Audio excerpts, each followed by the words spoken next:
नमस्कार। तमिलनाडु से ना सार्वजनिक वितरण प्रणाली यानी पीडीएस को लेकर एक बड़ी दिलचस्प पहल सामने आई है। खास तौर पे जो हमारे वरिष्ठ नागरिक हैं और दिव्यांगजन, उनके लिए राशन पाना आसान बनाने के लिए होम डिलीवरी का एक पायलट प्रोजेक्ट शुरू किया गया है। हमारे पास जो स्रोत हैं वो बताते हैं कि कैसे जरूरी सामान अब सीधे लोगों के दरवाजे तक पहुंचाया जा रहा है। आइए इस पूरी पहल को थोड़ा करीब से देखें। हाँ, बिल्कुल। और ये कोशिश है उन चुनौतियों को हल करने की जिनका सामना अक्सर बुजुर्ग या फिर चलने फिरने में असमर्थ लोग करते हैं राशन की दुकान तक जाने में। और ये ध्यान रखना जरूरी है, जैसा आपने कहा, कि ये अभी एक पायलट परियोजना ही है। मतलब कुछ चुने हुए जिलों में वो भी सीमित समय के लिए इसे परखा जा रहा है। हाँ, और इसका तरीका भी मतलब काफी अनोखा है। दक्षिण चेन्नई में 10 खास ट्रक लगाए गए हैं। सोचिए, इन ट्रकों में सिर्फ राशन का सामान नहीं बल्कि वो एक दुकानदार भी है। वजन तोलने की मशीन और पहचान के लिए फिंगर स्कैनर या पाम रीडर कहें, वो भी है। पाम रीडर, हाँ। ये मोबाइल दुकानें सीधे लाभार्थियों की गलियों और कॉलोनियों तक पहुंच रही हैं। स्रोतों में जैसे वो वेलाचेरी की 73 साल की आर राजेश्वरी जी और एएन वल्ली जी जैसी महिलाओं का जिक्र है। वल्ली जी ने तो बताया कि उनकी दुकान पास ही है, फिर भी घर पर राशन मिलना कहीं ज्यादा सुविधाजनक है। उनके लिए ये एक बड़ी राहत की बात है ना। बिल्कुल बिल्कुल। और यहाँ पॉम रीडर का इस्तेमाल सिर्फ पहचान के लिए नहीं है, जैसा आपने इशारा किया। ये पारदर्शिता सुनिश्चित करने का भी एक तरीका है। मतलब कि सही मात्रा में राशन सही लाभार्थी तक ही पहुंचे। ये पीडीएस में जो लंबे समय से एक दिक्कत रही है ना, लास्ट माइल डिलीवरी की और वो लीकेज वगैरह की, उसका एक तकनीकी समाधान देने की कोशिश है। ये बात इसे खास बनाती है। सही कहा, बिल्कुल। और ये सिर्फ चेन्नई तक ही सीमित नहीं है ना। नहीं। जैसा कि स्रोत बता रहे हैं, इस पायलट को तमिलनाडु के 10 जिलों में चलाया जा रहा है, जैसे कडालूर, रानीपेट, तिरुनेलवेली, इरोड वगैरह।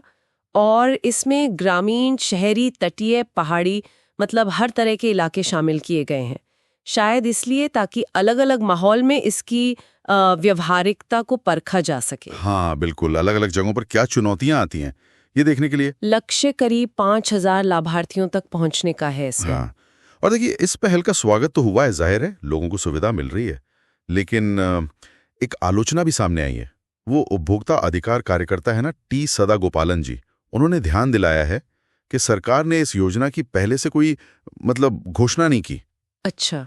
हाँ, तो वही है कि जब अधिकारी जानकारी जुटाने घर घर गए तो लोगों में कुछ भ्रम था, कुछ झिझक भी देखी गई।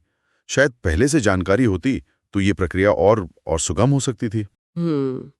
ये एक अहम बात है। सही कहा, संवाद की कमी कभी कभी अच्छी मंशा वाली योजनाओं की शुरुआती असर को भी थोड़ा कम कर देती है। खैर, ये पायलट प्रोजेक्ट तो काफी कम समय के लिए है, जैसा आप बता रहे थे। हाँ, बहुत कम समय के लिए। ये शनिवार 5 जुलाई को ही पूरा हो रहा है।